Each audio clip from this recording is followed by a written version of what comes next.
Ainda sobre a prisão preventiva do ex-presidente Jair Bolsonaro, a gente vai conversar com um especialista para entender essa decisão da Justiça. Nós recebemos via online o advogado e consultor jurídico Dr. Fauzi Hassan. Seja bem-vindo, doutor. Uma boa tarde para você. Boa tarde para vocês também. Muito obrigado por poder compartilhar algumas ideias com os telespectadores e telespectadoras. Doutor, eu já aproveito para te perguntar, o que significa, na prática, uma prisão preventiva e por que ela é usada nesses casos em que se há um julgamento? Muito bem, a prisão preventiva é uma prisão que pode ocorrer antes da sentença condenatória de uma pessoa ou antes da sentença definitiva sobre a conduta praticada por uma pessoa. Qual é a finalidade da prisão preventiva? É garantir que o processo tenha o seu regular encaminhamento. É por isso que nós falamos que a prisão preventiva é uma modalidade de prisão para assegurar a integridade do processo. E uma das situações que autoriza que se decrete uma prisão preventiva é quando há comprovadamente no processo informações de tentativa de fuga ou articulações para alcançar uma fuga. E foi essa exatamente a fundamentação usada na prisão preventiva do ex-presidente Jair Bolsonaro. A prisão preventiva decorre, no caso dele, da conjugação de duas situações.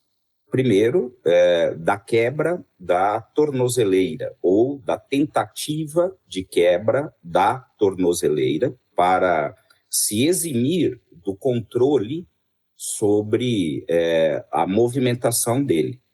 E segundo, a realização de um ato público que teria sido marcado para ontem, no qual as suspeitas da Polícia Federal indicavam que se tratava de um ato público para viabilizar a fuga pretendida por este réu. A Polícia Federal fez um pedido nesse sentido, juntando a comprovação pericial, que é importante, fundamental, do rompimento da tornozeleira, e deu todas as indicações das razões pelas quais se acreditava que o ex-presidente tentaria fugir usando a manifestação como uma fachada. A Procuradoria-Geral da República aceitou esta argumentação, encampou esta argumentação, e o STF, por meio do ministro Alexandre de Moraes, decidiu dessa forma. Doutor, boa tarde, bem-vindo aqui ao TJ Aparecida. É importante esclarecer que essa prisão preventiva ainda não é o início do cumprimento da pena na qual o ex-presidente foi condenado pelo próprio Supremo Tribunal Federal pelo envolvimento na chamada trama golpista, né? No caso ainda dessa prisão preventiva, essa decisão pode mudar nos próximos dias. A gente acabou de ver que a primeira turma do STF votou por unanimidade para manter a decisão do relator do caso, o ministro Alexandre de Moraes. E a defesa está pedindo aí para que ele cumpra essa decisão em casa, né? Até por uma questão humanitária. Como é que o senhor vê essa situação? Perfeito. Então, Eduardo, você está absolutamente certo. Esta prisão não se confunde com o cumprimento de pena da condenação dos 27 anos. É por isso que nós chamamos essa prisão de uma prisão preventiva ou cautelar. Perfeito. E o que resta agora no encaminhamento destes fatos? Recurso contra esta decisão, se algum for manejado, seria o habeas corpus.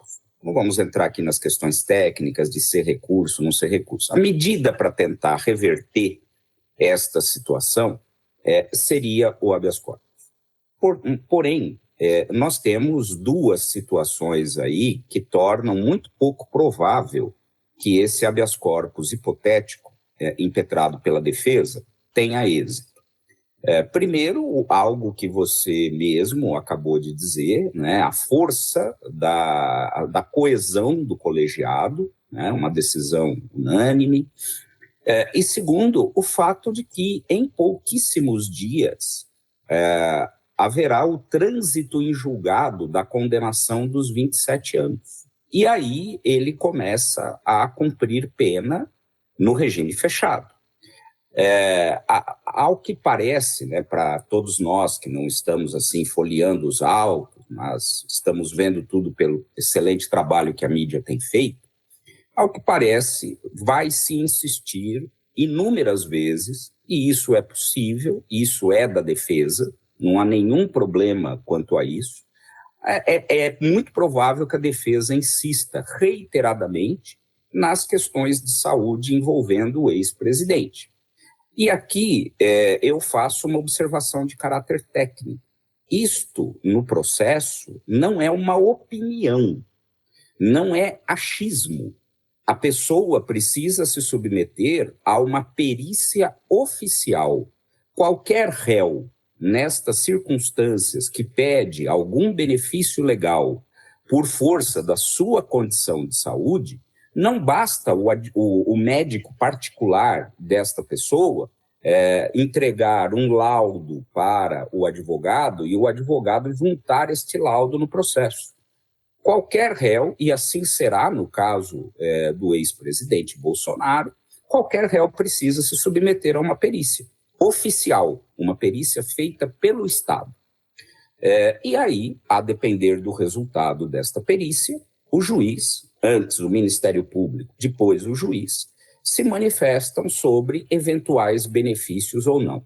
É muito importante ficar claro que isso não é um jogo de palpites, e não se resolve pelas notícias divulgadas pela mídia, e nem por declarações em redes sociais.